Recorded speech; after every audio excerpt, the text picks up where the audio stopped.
Inside the Fox 59 CBS 4 podcast studio, welcome to the Colts Blue Zone Podcast. I'm Dave Griffiths, glad to have you along for the ride. Joining me, as always, we've got our fearless producer, Matt Adams. We've got our fearless Colts reporter, Mike Chappell. No fear in this studio today as the Colts get set for the final 3 games of the season.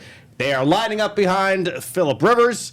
Anthony Richardson is back at practice. We're talking a lot of relevant Colts news for this week, Chap. As also the lone primetime game of the season, the Monday Night Football showdown with the 49ers looms that we've been talking about and preparing for a couple weeks now. But coming off a disappointing loss on the road in Seattle, which Matt did a great job breaking down earlier this week. If you haven't listened to that, certainly encourage you to do so. And just before we go on, I wanted to give you a quick update as to our plans for next week, since it is Christmas week. We will have the typical... And we do have a life. Yes, most of us do, at least. Matt will be doing the recap next week from the San Francisco game, but we will not have our normal show here, our midweek preview show. So maybe we'll talk a little Jacksonville as well before we wrap things up, because Trevor Lawrence just scored like 5-6 touchdowns in 1 week, so whatever it was, and one or 2 points. So they're still playing well. But anyway, our focus will certainly fall elsewhere today, and primarily so on the quarterback position, as is the case everywhere in the NFL. But here in Indianapolis, perhaps even more so, as Phillip Rivers returned from his retirement to take the field for the Colts. And let's say, Chap, did he meet? Did he exceed? Did he fall short of your expectations from last week? What I thought, I don't know how he could have. Well, I guess he could have not met the expectations, but he didn't exceed them, I don't think. I hope he exceeds my expectation this week after having another week in practice under his belt, although I don't think his arm's going to get measurably better. It's got a week older, which is never good. I thought it met it. I thought what they did was they pitched a perfect game for 9 innings and didn't give up a leadoff homer in the bottom of the 10th to get beat. Mm-hmm. I don't know what else they could have done in those situations, personnel wise, better. Make a stop on that last drive, but Rivers did what I thought. The problem is it's not enough, and we'll get into it. But you can't run an offense in today's NFL without even the semblance of a downfield passing game. You can't do it, especially when you want to run the ball. So I thought he played well. He didn't take a lot of hits, but that was the design. Run the ball 30 times, and the quick throws. The Colts have seen that with teams where you can't get pressure. So he survived the game. I mean, the bar was low, I think, and I thought he at least exceeded the bar, which was low. What they have going for them, I think, is a supporting cast that, although I have brought up my own opinions about their deficiencies, I think it matches what they want to do with Phillip Rivers at quarterback, right? Because you have a rookie in Tyler Warren who can be a matchup problem for linebackers. And they're going to have linebackers in now, every team that you play, yes, because you're going to run the stinking ball. Right. That's going to be the plan. And so Tyler Warren is going to have some opportunities to be one-on-one with some linebackers when he goes out into the formation. And he's a physical dude and a fast dude, and he's shown that throughout this year that he can win those scenarios.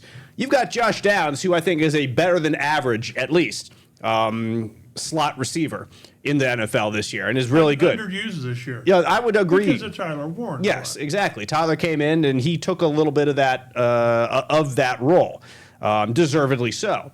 But Josh Downs, as you point out, probably deserves a little bit more himself. So they've got another wide receiver who is talented in the short passing game.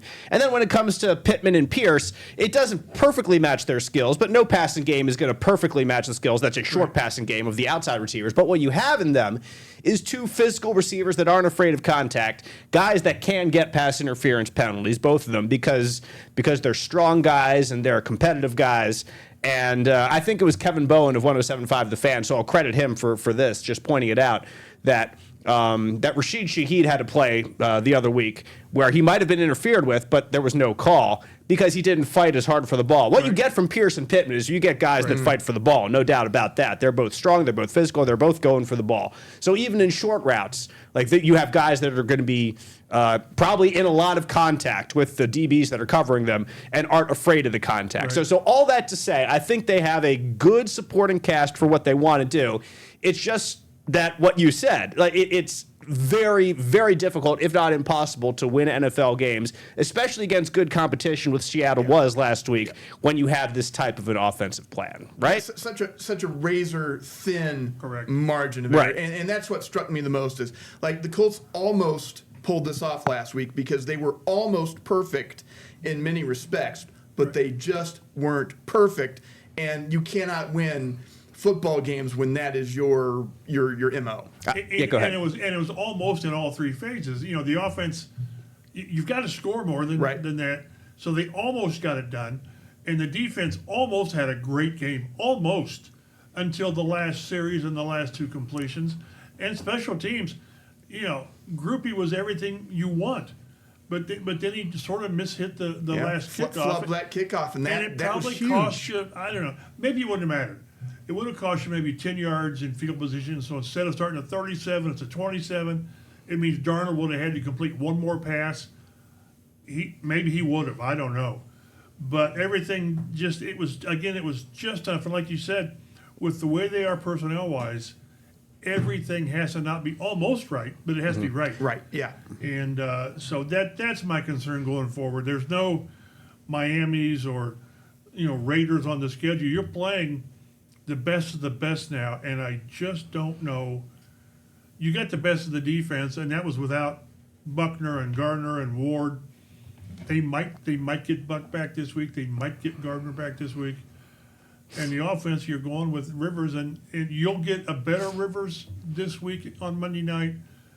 But how much better is the problem? I want to ask if you think I was too harsh with my assessment of the game with a tweet that I sent out, which was basically that the offense made plays that they needed to at the end of the game to get the lead. The special teams made a play that it needed to with the 60-yard field goal, and the defense did not make a play that it needed to in the final 2 minutes. Is that too harsh to lay this at the feet of the defense? Not completely, but to say, like, look, in a game of where you have to be on point from start to finish, the offense and special teams made big plays in the most important moments of the game, which you can lose a game statistically, but win situationally and win the game. They did. And the defense did not win situationally in the final 2 minutes of the game, and that's a big reason why they lost. Is that too harsh to say that it's the defense's that a big part of this lays at the defense's fault? Go back to Kansas City. Mm-hmm.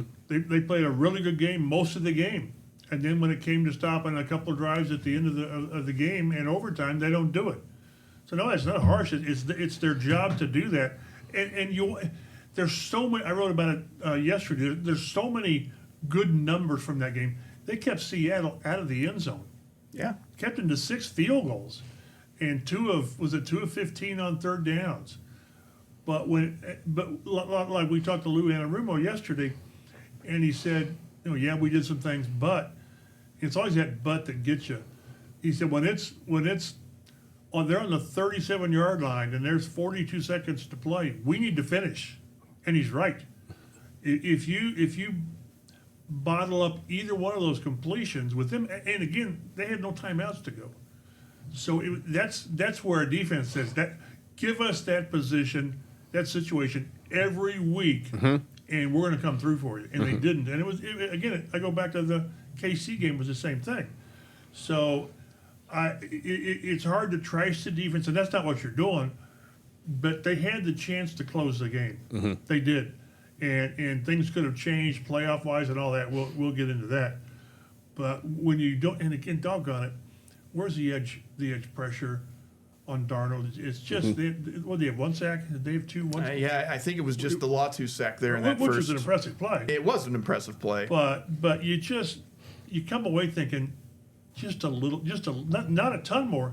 Make one more play. Yeah, and in the most important time of the game, Correct. too. Like, we've talked about this, about the pass rush for a long time, that even a couple years ago when they had 50-plus sacks and broke the Indianapolis-era record for sacks, like, how many of them do you remember? How many of them were ultimate game-changing fourth-quarter plays? Exactly. You can't think of them can't think of it. because they weren't there. And the end of the game, almost, it was like the end of the half. Now, they had worse field position, so I guess it makes it a little bit worse at the end of the half, but they had a chance to keep Seattle off the board there before halftime, and instead they let them get downfield and they let them get a field goal before the half. Right. And that I mean, to me, that's almost your ball game there. You keep them off the board there, and you're able to kind of keep a 2-score or 2 field goal lead ahead of them. The way that defense was playing, you might have come out with a win here, and so you sort of saw the same thing happen at the end of the game as well. But it just everything we say, it's still the same thing to where there's just not enough. Much as they're almost good enough to lose, which is frustrating as heck. Yes, it is. It is. So that's why I say everything that had to go right last week almost did, and I don't know that I expect the defense to play that well again. Right. It's hard to expect them to play that well, especially when your top 3 players aren't playing. And maybe you get Buckner back, like you said, who's a big addition. Huge addition. I don't care if he only plays 20 plays. Exactly. I agree. And I thought the way he talked last week, he didn't sound like there was a bounce in his voice for this. But the chance to come back against his old team on Monday night with the playoffs, kind of flickering there, if anyone can do it, it'll be Buck. Yeah, I do not argue with anything you just said. I agree, and we'll hope, the Colts fans should hope, to see DeForest Buckner back in the lineup. We'll have to watch him throughout this week, as this is now the second week that he's practiced. We'll pay attention to partial versus full participant. We'll pay attention to if it increases throughout the week, and we might know more on Saturday, because everything's moved back a day now, because it's a Monday night game. So it's the Colts' typical Wednesday is today on Thursday. Then Thursday becomes Friday. Me up. I know. I hate this.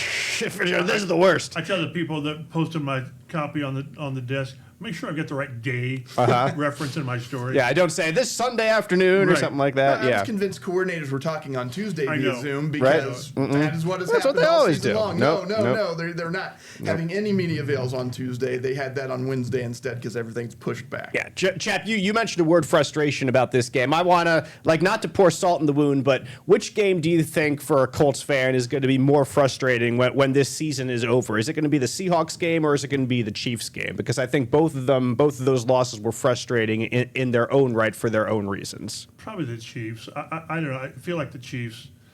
I didn't expect them to win either game, but you had control of the Chiefs game and you played pretty well. I'd say that. Although again, I look at those games as being the same. They unfolded the same way where you had the chance to close the door. If I'm not mistaken, the Chiefs game he missed Daniel Jones missed Pitt on a 3rd and 3, 3rd and 7 or whatever, and that could have closed the game. So that's where, again, make a play either way. I would still say the Chiefs game because it's in Arrowhead. It's earlier in the season. Yeah. That might have impacted things. Yep, and the Chiefs have been, the Colts game is basically the only game they've won for a long time. But, that's another, I guess, an argument the other way, too, Matt, is that you can say you were that close to beating Seattle, which was a team that was winning, and that could be one of the more frustrating ones. Might be the best team in the league right now. Yeah, do you agree with Chap that you think that would be the more frustrating loss? Because I think, like I said, you can make an argument both ways, and I think they both are in their own right, but I was wondering what your thought was in that vein, too. I'm going to just pick the Seattle game just for where that game fell on the schedule and the magnitude of that game. Now, obviously, they win either one of those games, one or the other, then you can kind of big difference a pick 'em on that. Although the Chiefs game, on the other hand, would have been an AFC game, and that plays into some tie-breaking scenarios with multiple teams at the end of the season. So that might have been a more valuable win. Yeah. Well, but they're both heartbreakers, and to get a 60-yard field goal, a franchise record field goal. With 40 seconds to play. 40 seconds to play, no timeouts the for the other lead. team. and to not be able to finish it, man, that's as much of a gut punch as anything. I'm still blown away that Blake Grupe has 60-yard range Sure in him. Like he walks should. out there, like no kicker looks big. No kicker looks big. But some are at least tall. And like you can see that, oh yeah, they have the leg length and strength and all that. But this dude, like I said last week, is my size, you look man. him in the eye, don't you? Yes, I do. Which how you does doing, not dude? happen often for many athletes. But God bless Blake Grupe. He's in the For locker room today again, and he walks by. You think you can't play football? yeah, I did also notice that from the special teams coordinator Brian. Why am Mason? Thank you. Shame on me for blanking on his last name for a second. But from his press conference this week, I believe it was Joel A. Erickson of the Star who asked him like. If you thought there were some mechanical things that were wrong with him that you could do better with here, and what he said was he didn't necessarily throw the Saints under the bus, but he kind of did, saying something like, we thought bringing him in here and having the reliability of Luke and Rigo could really help him out, Right. which is completely true because Luke Rhodes and Rigoberto long time. Sanchez have been together for a very long time, have been able to work with multiple kickers, which you can say is a In good the thing same- or a bad in the thing. same season. Yeah, exactly, or in the same season. But the issue, or at least an extended issue, they're not perfect by any stretch, but any extended issue with the Colts kicking game has never been an issue of the operation between those two guys and getting it down. So perhaps Mace is right there, that just bring him into a more consistent scenario has given Grupe a little bit more confidence. Like you could say that the Saints operation was not perfect all the time, and then that destroys a kicker's confidence, and he goes in and like he's trying to change up his gait, or he's trying to kick stronger, or he's trying to do left And right based on that's exactly what you because can't do. he's not confident in Right. those two guys, Right. and here there's no reason not to be confident at all in what Luke Rhodes and Yeah. Rigo Sanchez are doing for I've him. not checked the update, but when he came here, he missed more field goals than anybody in the league. Yeah, Yep. not great. Right. And when he's lined up for that 60-yarder, I'm thinking, nah, not really. Yeah. Not really. I don't cleared think it. so. And, you know, the guys were on the field. They looked at it. They Yeah. said he had like 3 or 4 yards. So it's not like he had, if it A was lot. 65, he probably wouldn't have made it. Right. But to think, again, franchise record, and also the longest ever at Lubin Field. That's pretty impressive. Yeah, it's a tough place Because to kick. Myers is a pretty darn good kicker Right. they've got there. He's I been think there for a his long while. is 61 on the road. Right. But that's why I say it's just so many doggone things went right for you, and it's tough for us who in the media we just follow the team and we sort of have an emotional interest in it. We like them doing well because Right. it sort of makes our Right. job easier, and it's Right. also more enjoyable to talk But- to guys who are Right. winning every But week. can you imagine Shane Steichen and Chris Ballard and Carly and her sisters?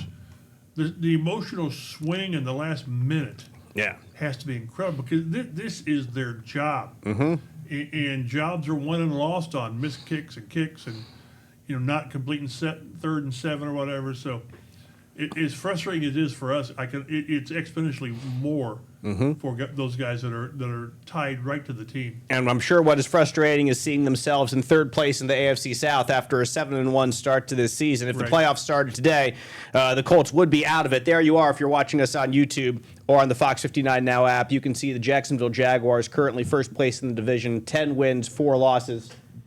8 wins for the Colts, which is behind the Texans 9.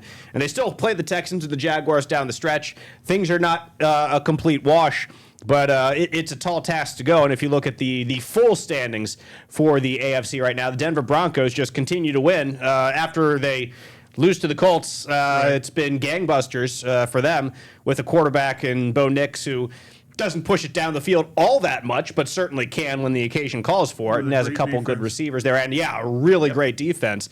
And I mean, Colts fans who are Peyton Manning fans will remember when they won the Super Bowl, Manning's final year, when they won the Super Bowl with an elite defense and a quarterback who didn't push the ball down the field too much. But that, of course, was an elite defense that had guys like Von Miller rushing the passer all the time. And the Broncos have an elite pass rush. Nick Bonito, Zach Allen, who can get after the quarterback themselves consistently, are really good at what they do. But the playoff simulator for the Colts right now isn't great. But if they win all of their games, it really turns out really well for them. Yep. Like if you can win these 3 games, there's a really good chance It's that like the Colts are going. 98%. Exactly. Now, that doesn't take into account what happens, like Matt talked about earlier, other factors. So it may impact the. Right. But that you have that kind of chance. The trouble is you got You got these 3 sort of teams. in your control, Yeah. But you got 3. Again, this is the toughest schedule to finish with. Say where are the Raiders and the Yeah. Dolphins? Yeah, can we get? about- Oh, poor Dolphins, How about man. oh my goodness. Yeah, they announced, or they didn't. The report is Tua Tagovailoa is benched, and then Tyreek Hill just tweets out the GIF with the guy who throws the deuces and just fades. didn't see that. And yeah, it happened. I don't know if they've announced it officially. It might have happened today, but because I haven't paid attention too much to them. I just saw it pop up yesterday. But anyway, it was just the report yesterday that they're benching Tua, and then pretty shortly after that, sending out that GIF on Twitter with the guy who's just like, "See you later." And now, what guys on the internet do is that it's going to be really hard for them to cut Tua. Or Very hard, yeah. Because of dead money. And all Yeah, that. it would be mean, $99 million. Right. So if they cut him after June 1st, it would Right. at least stretch it to 2 years. right. But if they cut him that's before, $45 a year. yeah. But if they do it just the first year, it's $99 million. And trading him, the new team assumes, the contract. Right. So somebody mentioned that we'll take, we'll trade Mac Jones, or about the Colts taking Mac Tua. take Tua. Okay, Right, yeah. I'll take yeah. Mac. I'd take somebody, Mac Jones. Somebody had Mac Jones and a That's second fine. round pick for Mac Jones. Anthony Richardson plus a second round pick for Mac Jones. I would probably do that. I probably would do it just because I don't. I just don't, and we're going to get to him next. I just Right. don't know what AR's future Yes. is Just, here. just to drop in here, Yeah. Mike McDaniel did announce Okay. yesterday that Ewers is going to start. Okay. His quote, "I need convicted quarterback play. This Okay. team needs convicted quarterback play." Yep. I thought Quinn Gosh, gives us who the was he best talking about? chance to No, do that. it could be anybody. How about I saw another stat that do you know who the last University of Texas quarterback was to win his NFL debut as a starter? My goodness, no. Yeah. There's been a couple of them over the years. Wasn't Vince Young, was it? It was even before Vince Oh, even Young before because Vince Vince Young. lost his. Okay. Let's see, Colt McCoy lost his, and then Sam Ellinger famously, Right. or infamously, lost his. It was Chris Sims Oh, for the wow. Tampa Bay Buccaneers back in like 2000 Oh, yeah, or 2004 or yeah. something He like had that. A decent start to Yeah. his career, and Yes. then that didn't sustain. Yeah, he has a great career now. He's Yeah, really he's good at what he does, fantastic at what and he he's does now. fantastic to talk with too. We're like really love talking to Chris Sims about quarterbacks of the NFL. Whenever he's here, I usually talk to him for the what's it called when the combine is here, Right. and he's out hanging out. But anyway, I'll just a quick side note there that with what's going on with the Dolphins. Yeah, what's going on with the Colts at quarterback is Phillip Rivers is getting the start. That's what Shane Steichen has said. But Anthony Richardson Sr. has had his 21-day practice window opened right now to be able to return from injured reserve. Of course, Richardson famously/infamously had a preseason snafu with a resistance band and Not preseason. It was October pre-game. 12th. did I say preseason? Yeah. I did. I didn't mean that. All I the thought time. you Yeah. were going to go to the Pre-game. dislocated pinky. No. I meant pre-game. So Well, he that's had my that fault. too. That as well. A pre-game snafu. The same day that Charvarius Ward had his own run-in, literally, with when you know Drew it's just Ogletree. not your day. Exactly. Although they won. Completely. Yeah, but they did Devastating game win. of the season. Yes, they won. But then anyway, Anthony Richardson was speaking in the locker room today. Chap, you were out there, so I'll let you kind of take the bull by the horns here and let us know what you came away from that discussion with yourself. He didn't go into specifics at all about what happened with the injury, just said it was a freak injury in the locker room. And what was interesting, and he kind of jumps around, but near the end somebody said, well, did you ever think that you might not play again? And he said, when that happened and they're putting him in the ambulance, he asked the guys, will I ever be back out there again? And they said yes. And he said, that's all I need to hear. So I asked him, does he envision himself playing again this year? And he said, I hope so. Mm-hmm. And, it's when Shane Steichen mentioned the 21-day window opening, he said he's cleared, the eye is cleared, the fracture is cleared to let him practice. There's still a vision limitation. Whatever that means, I don't know. There are things they're not going to share. Right. And Understandably so. And even Richardson wouldn't. But he told us, he said, I feel normal. It was really kind of funny. He said, I feel normal. I can drive. I can walk around without bumping into things, which is a good sign. Positive development. That's where you go from a 3-year-old to a 4-year-old. You're not bumping into chairs. It's true. But he sounds good. He looks good. I'm going to be one of those guys that'll go on record as saying, I don't think he plays again this year. Okay. I just don't. Now, whether we can argue whether he needs to from a franchise standpoint, and again, the Daniel Jones injury throws everything into the mix. He's not practiced for 11 weeks, and I think there is still a little concern from the team about getting that fractured. It can be fine to get out and do things, but to have a fractured orbital and then get smacked around by big guys. And if he's going to play, he's going to get hit. Right. You're wearing That's just the way it is. huge face mask right here that's pressed up against your face so it doesn't move all around. I'm skeptical, but I hope for the best for him. So I don't know. We'll see. It was good to see him today. He'll be out there. I just wish I wish the fan base would understand the window being open doesn't mean that he's this far, he's this much closer to playing. Well, he is closer, but not this much closer. We've had instances of guys being on IR. They're cleared to practice, and Jalen Carlisle, he went at least 3 weeks. Yeah, he came darn near close to not ever coming back to the active roster. Yeah, and some guys it only takes a week, but this I just don't know if he gets back out there, and maybe by the last game, he's comfortable enough throwing, and you can't simulate getting hit. You either hit or you can't, so they can't do that in practice. But the vision thing, what does that mean? The limitation, and neither AR or Steichen would say, well, what does that mean? What can he see? Does he lose peripheral vision? What is it? And they're not telling us that, which is. We want to know, and they're not going to tell us. That was my speculation, just thinking about the type of injury that it was. That perhaps it was some peripheral that he was still trying to kind of get back. See, I was wondering if it's the right eye's not up to a strength to the left eye. Well, put a contact in. I don't think that's what it is. It's whatever damage was done, the trauma to the eye when it initially happened. So, but it's good to get him out there. I just don't think it's this year.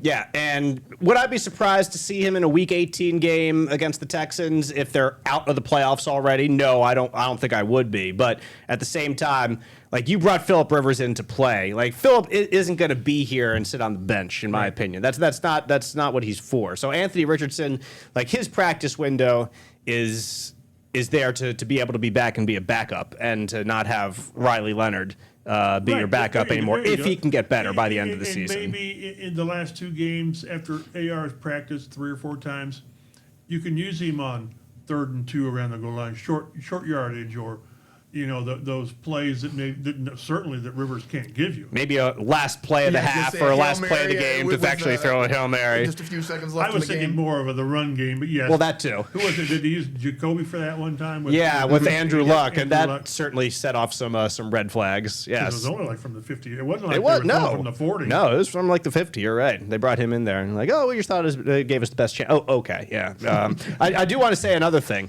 This is a little Twitter exchange where Reggie Wayne came up. I don't know if you guys saw this, but somebody tweeted out something to the effect of, you can't use conditioning as an excuse not to start Richardson when he's only been out 2 months and Rivers was out 5 years. Try again. Reggie responds with 3 laughing face emojis and, bro, you at home or at the Colts complex? So that's kind of implying that Richardson is not physically ready to play right now either. Without saying it directly. But I'm not blaming Richardson for this. I know this has been a problem with Richardson, a question about conditioning, and and commitment specifically in order to be conditioned in order to play. But this injury specifically with the eye, we've talked about it, I think even here in this room, about saying that it makes it incredibly difficult to run when you have this eye injury with your body shaking. That was a problem with the sprained shoulder. Right. Is part the rehab. He couldn't run much because it jars Yes. the joint, and this Right. with your face, it jars. You can't run without there being Right. impact with your face. So I'm not blaming Richardson Right. and his commitment in this instance, not remotely, but I am saying that conditioning from Reggie Wayne seems to be a little bit of an issue with Richardson right now, too, which is another reason not to play him this Right. weekend. And Phillip Rivers is, like he said before, he's never run away from anybody anyway, so conditioning will be good enough. And he didn't last week. No, in he Seattle. didn't. Nor is he going to. And the big difference there, too, is, and I understand that Rivers have had a 5-year layoff from the NFL, but the dude has a computer brain when it comes to the line of scrimmage. And one thing that I will say about Rivers, he's kind of floating these balls out, and I was like, this is waiting for a pick six, but it never happened. I know. Because he just knows, he sees things, and he knows how to get the team into the right play and does not make a lot of mistakes. And I don't think you can say the same thing. It's not his fault, but you cannot say the same thing for Richardson just because of the lack of experience he's had in the pro game. Well, I would argue that when you say it's not his fault, at some level it is AR's fault. That he hasn't gotten to the point to where they don't trust him to manage the game at the line of scrimmage. Mostly in the fact that he's not been able to play enough, Right. that he's not been able to develop the kind of stuff. That's been part on him too with the That's injuries. true. So it's I understand the defending AR to some point, and some of these injuries, the fractured orbital. I mean, you can't prepare yourself against that one, right? When you show up at the stadium that day, and they say, "Oh, by the way, some guy got hurt because his bar came off," and you say, "Oh, really, AR?" Because that's where you default, because it's been, it's been one after another. It's a pinky finger when he doesn't recognize the blitz. So that's why I say this is going to be fascinating, and the team's going to get worn out over the next 3 weeks on, well, is he ready now? Why isn't he ready now? And if he's ready, not to start, but is he ready for backup? Is he ready for 5 plays and situational? Yeah, we got a short yardage package for him. I can see that. I can see that. Yeah, red zone package, Right. something like that. You're watching the Colts Blue Zone Podcast on Fox 59 now.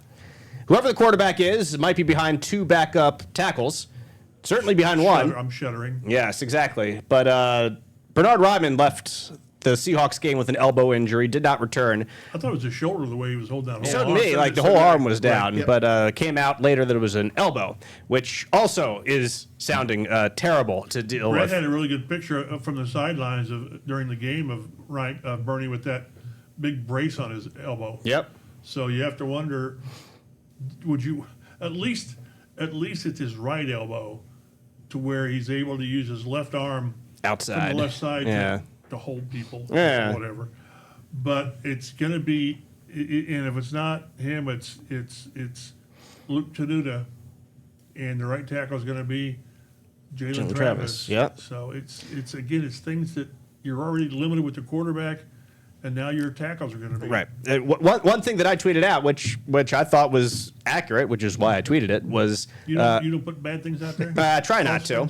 Sometimes I do, just to stir the pot. No, but it's that if your offense doesn't have a downfield attack, then backup tackles aren't the worst thing in the world in the That's NFL. true. Because Phillip Rivers didn't seem like he was under a ton of pressure in this game against the Seahawks. The one sack when he slipped on the logo. Exactly, the dang logo in the middle of the field just falls down. But no, like he's getting it out quickly. So all you have to do if you're the tackles is send the guy around the outside, Right. and it doesn't matter because Rivers isn't doing a 7-step drop Right. to try to get way back there and bide his time and all that. Which is detrimental to the offense. Exactly. 'Cause you're Full gonna- circle back to our first topic. You're going to run the ball. You have to run the ball. Well, they know you're not going to throw the ball down the field, and that just means you're going to bring the safety up, and you're going to face minimum 8-man boxes.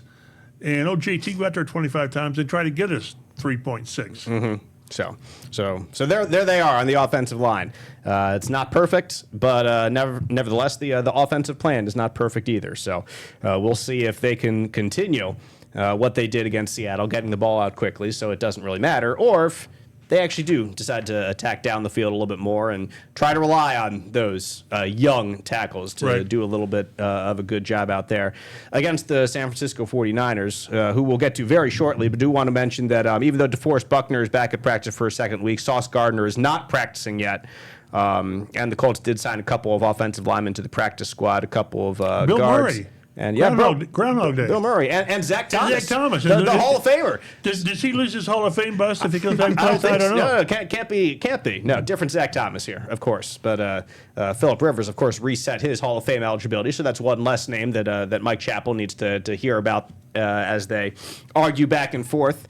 One less name to perhaps take a spot from Reggie Wayne / Adam Vinatieri and the fine folks who are eligible for the Hall of Fame again. Yeah, we meet in January for that. That's going to be interesting. Yeah, it always is, for one reason or another.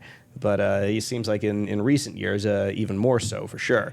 But we mentioned San Francisco being the Colts' opponent this week. They're not the most dynamic pass rush team this year. So at least the Colts have that going for them too, as they have a couple of backup tackles in. But what they are is 10-4 on the year, and that record, guys, is only good enough for third place. Yeah. Third place. In a terrific division. In the NFC West. Yep. And that's the Rams, that's the Seahawks, who the Colts have played both of them well. And you could argue that the Colts should have beaten both of those teams for various reasons. But exactly, ifs, ands, and buts, as they say.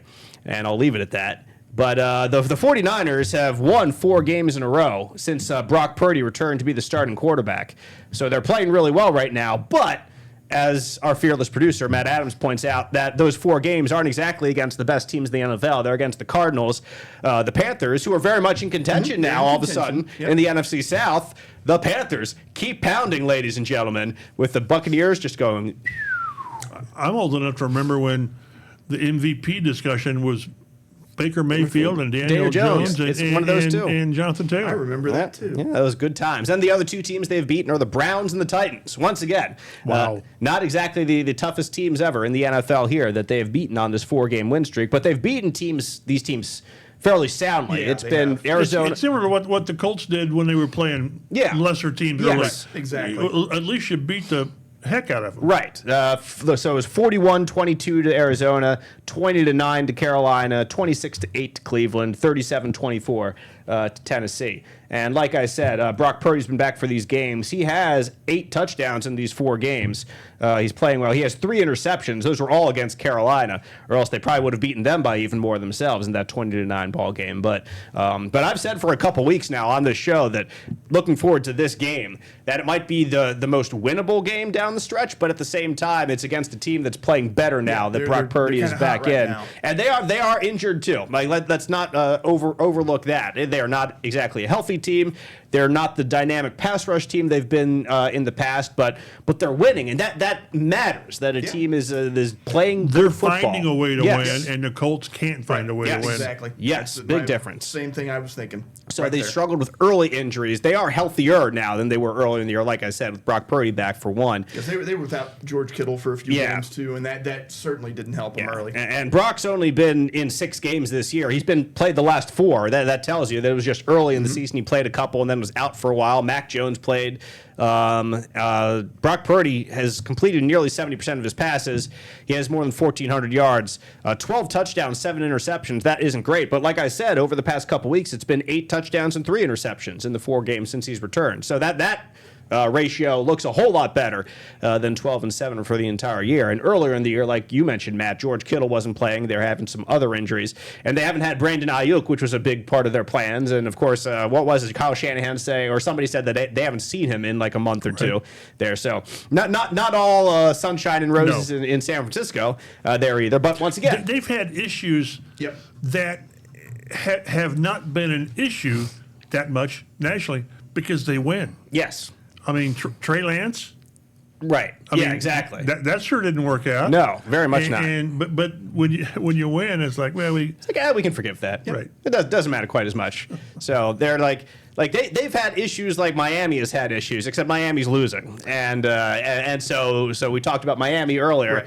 And we consider them to be kind of miserable, right? Exactly. You know, even though they were just eliminated just last week, they kind of got a little bit better, but still just not a team you have a lot of confidence. But yeah, to me they're very similar. They have like the quarterback that they kind of like. He's not maybe viewed as the most elite, but Brock Purdy probably a little bit better than Tua, I would say. But they've had a star wide receiver in Tyreek Hill, who's not always been in the news for the best reasons, or makes Twitter Twitter posts that aren't exactly flattering to the team. And Brandon Ayuk on the other side just has been gone and is now on like away from the team list, which and was has clearly not been very happy with the franchise. Definitely for not. while. After he signed like an extension a year or two ago, and is still like, nah, see you later.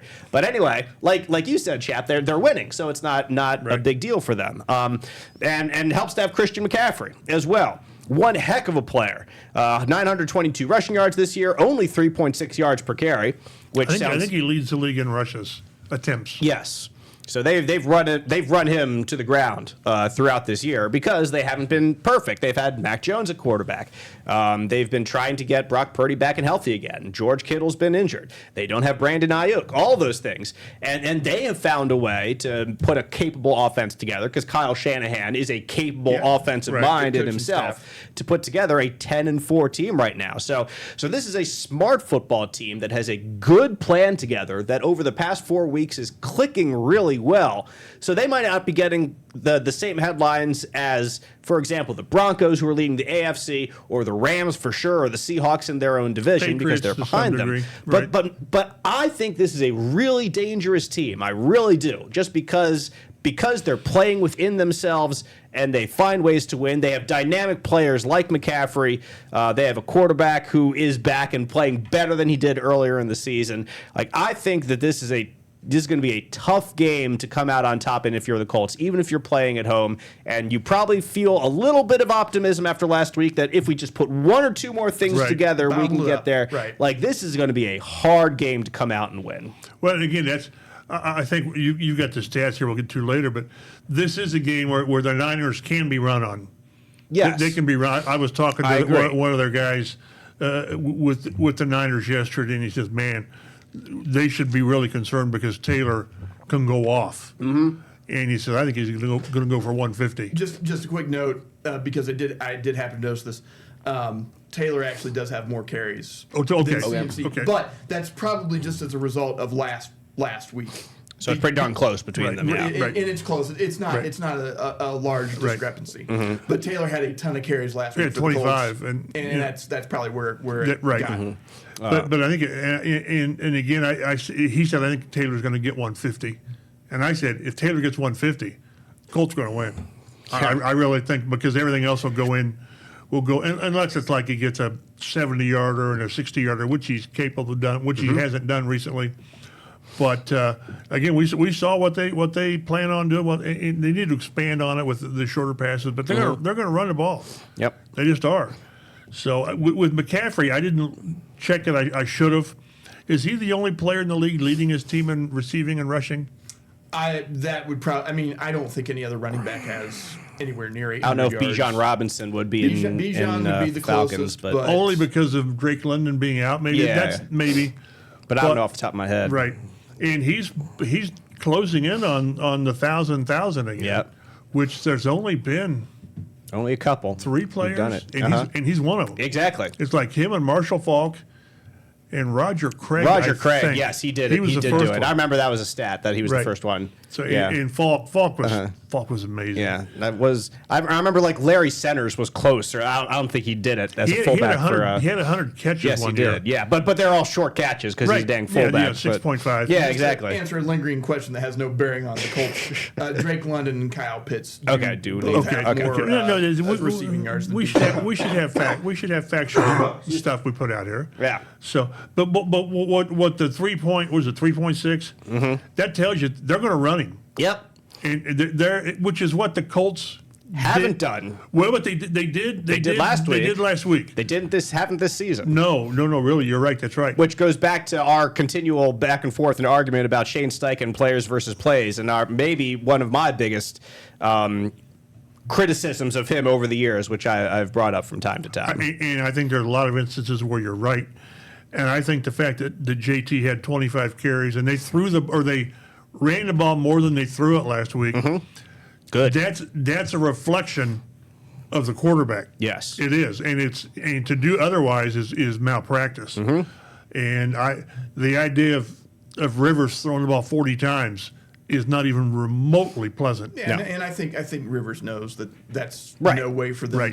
to be No. competitive in a game. Which means, again, you have to control the game early. You can't get – if they fall behind 10 or 14 early, yeah, 2 scores feels like 4, right? it feels right. Good point. And then you have to throw because you're still trying to win the game, and it doesn't work. So, I think that, this is one where JT and Abdullah is he's not bad as a little change-up guy. He's a really I nice agree. piece to have and back he's there. good out of the backfield, sort of like Naheem Hines. Not that good, but they're gonna run the darn ball again. And I think the Niners give them a chance more so than Seattle did. Yeah. We mentioned his 922 rushing yards. McCaffrey also has 86 catches, 820 yards, 14 total touchdowns. Brian Robinson Jr. has spelled him from time to time, but sparingly because you want Christian McCaffrey to have the ball. Sure. As wide receivers, Kendrick Bourne, 33 catches for about 500 yards. Juwan Jennings, 44 catches for about 500 yards and 7 touchdowns. George Kittle has played in only 9 games, has 6 touchdowns in those 9 games, and 45 catches for 484 who yards. covers him? For the Colts? Who covers him? That's a great question, isn't Linebacker? it? No. Nope, hopefully not. Cam, please, Bynum. Bynum or Nick Cross. Rodney Thomas, I don't want, and this is no disrespect to Kenny Moore, but I think that would be a pretty tough ask for him, too. Like, Right. maybe you can from time to time, maybe a play but here or there, but you consistently, don't want him to I don't be- want him on, like, following him throughout I've the always day. thought, and I've been wrong all year, that As we usually are. When you have a Jalen Jones with his size, boy, there you go. He played 4 snaps last week. Yep. 4 snaps. With your 2 starting corners out. And Jalen Carlisle was inactive last week, Right. if I remember Yeah, correctly, right. too. Scratch. Just So came they back, went so. heavy with. Cam Mitchell played more than Jalen Jones did. Maybe he's active this week, and specifically for this Carlisle? purpose to do this more. Like that could be a based on your Welcome matchup. back. Welcome Yeah. back. Here's George Kittle. Kittle. Exactly. Jeez. So that would be a heck of an ask if indeed that's what here's they a- want. And here's a tire iron. Hit him a couple times. Yeah, that might help you out. But they do have a couple big names of defensive players on injured reserve: Nick Bosa, Fred Warner. If you pick their 2 most important defensive players, it could very well be those 2 Who guys. can we not live without? Yeah, These exactly. These are their 2 guys. it's like the Colts situation too. Like, who could you not live without? Well, Buckner and Sauce Gardner, the guy who just traded 2 first-round picks for. And Daniel Jones. Oh yeah, and Daniel Jones too, and Charvarius Ward, who you paid Right. $60 million to this offseason. So I saw an interesting. I don't know who tweeted it. Whether it wasn't Stephen Holder, it may have been Adam Schefter, to where, despite rumors of Mooney not playing again, he said he has every intention of playing. that's what Mooney said. Right. Yes, I Right. saw that too, and Right. I don't remember where it was from. So Which good. it was somebody posted. I don't know who it was. Good for Mooney. And we can't verify that because we can't talk to Mooney. Right. Guys that are on IR that aren't practicing, we have no access Yes, to. a shout out to him if indeed his plan is to Right. play again. Like we talked Right. about that, I talked about that last week a little bit. So no need to get further into it, but I'd love to see him back on the field again. Their leading tacklers, D. Winters at linebacker, 89 on the year.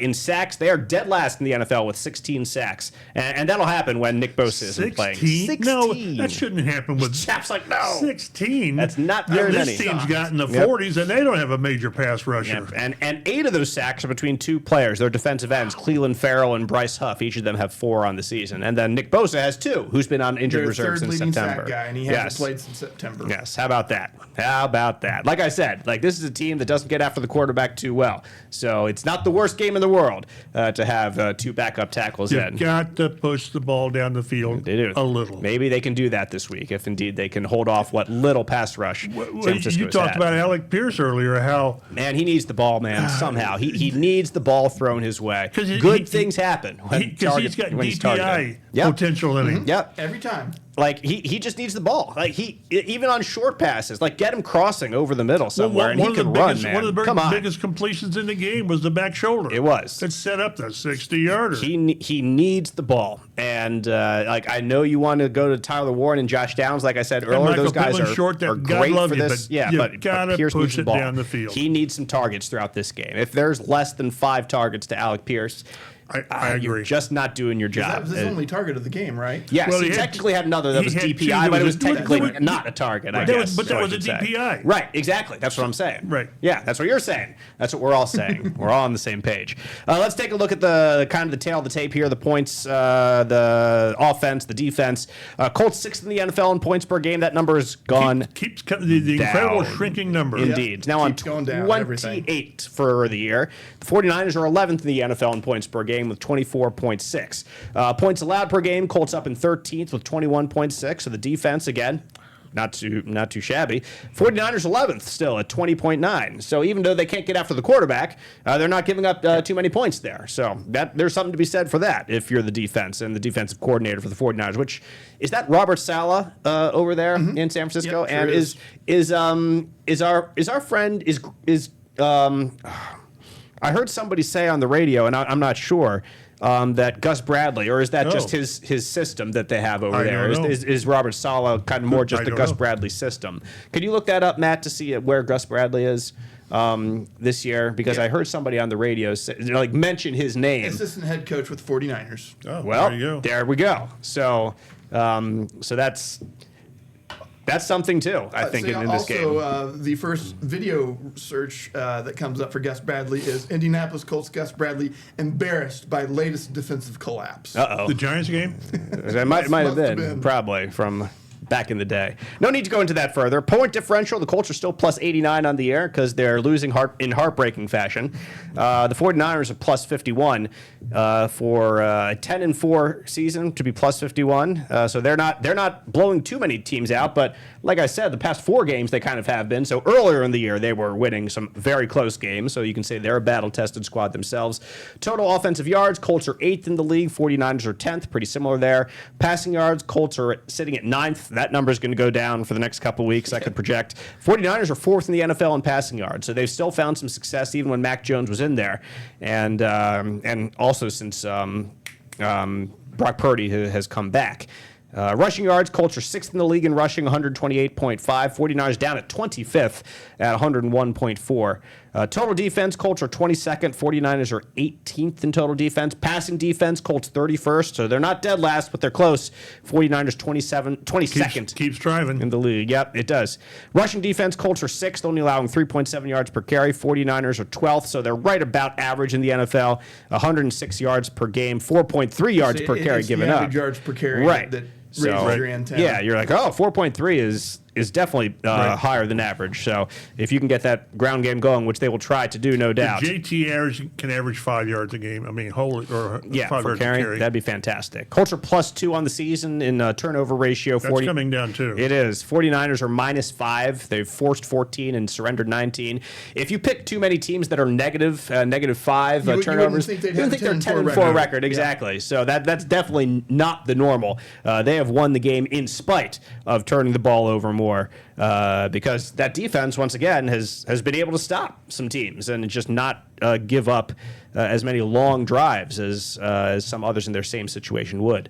The Colts will wear their Indiana Knights uniforms on Monday Night Football. I believe it is the first time they are wearing the night uniforms in a night game because they don't play too many night games, infamously so. They're 0-2 in these uniforms. They lost to the Browns in 2023 in that incredibly memorable game. 39-38, what was it? It was crazy. Yeah, it was Yeah, insane. it was nuts. It was supposed to be a defensive battle, and they Yeah. almost both scored 40 The points. over-under was probably 38. Yeah, exactly. And both teams probably hit the over themselves. But let's see, they lost to the Lions as well last year. That was not as fun of a game. No to watch. less than fun. Exactly. We'll see if they can be a little bit more Do you fun. like these uniforms? What's that? No, I do not. It's marketing. It is. Oh, It's this is complete marketing. marketing. Like I just don't like the black helmets. I think that's a little funky. They've never had black helmets in the past. Like you don't look at the Colts and expect black helmets from them. So to me, I just like it's hard for me to get past that Right. myself. But again, I'm not a Colts fan. I didn't grow up with the team. So if the fans like it, I'm totally fine with it. Sure. It's just not. It doesn't do it for me. I'm glad they don't wear them specifically. all the time. Yeah. I'll say that. I would kind of like to see an inverse of the Colts helmet, where with a blue helmet with a white horseshoe, I think that would look kind of sharp. Because black's not really like a secondary or tertiary color for them, but whatever, they're fine. It is a 8:15 kickoff on Monday Night Football. You can still watch the Colts Blue Zone pregame show Sunday morning on CBS 4 if you were in Central Indiana. That's an 11:30 a.m. start on Sunday morning, so that time is still the same, even though the Colts play on Monday Night Football. The 49ers are 6 to 6.5 point favorites, depending on where you get your number over the Colts for this game. The total over-under set for 46.5. Vegas expecting something along the lines of a 26-20 ball game between these two teams, which I've not looked at Mike Chappell's number, I promise, so I can't see what it is over there. Why don't you go first? I've got my hand yeah, over well, why it. don't you go first this time so we can avoid any and all speculation to the contrary? Looking over my shoulder, and then he got the same grade I got, and he didn't do any work for it. Yep, I'm not saying me. that's you. No, you're not saying that's me. Okay, well, thank you. I appreciate it's that kid. That other kid. That annoying kid. Go ahead, Chap. I think this is again. I think the rest of the season's a bridge too far. I've got 24-16 for the Niners. I think that the defense gave their best last week, although not good enough, and I just don't know how this offense scores points unless JT breaks them. Yeah, they're not built for that now. The quarterback's not built for that now, and when you may have your two tackles out, or if Bernie plays, he's going to be limited. And when you're limited, you're going to make a mistake. And when you make a mistake on the line, it's a sack or a fumble or whatever.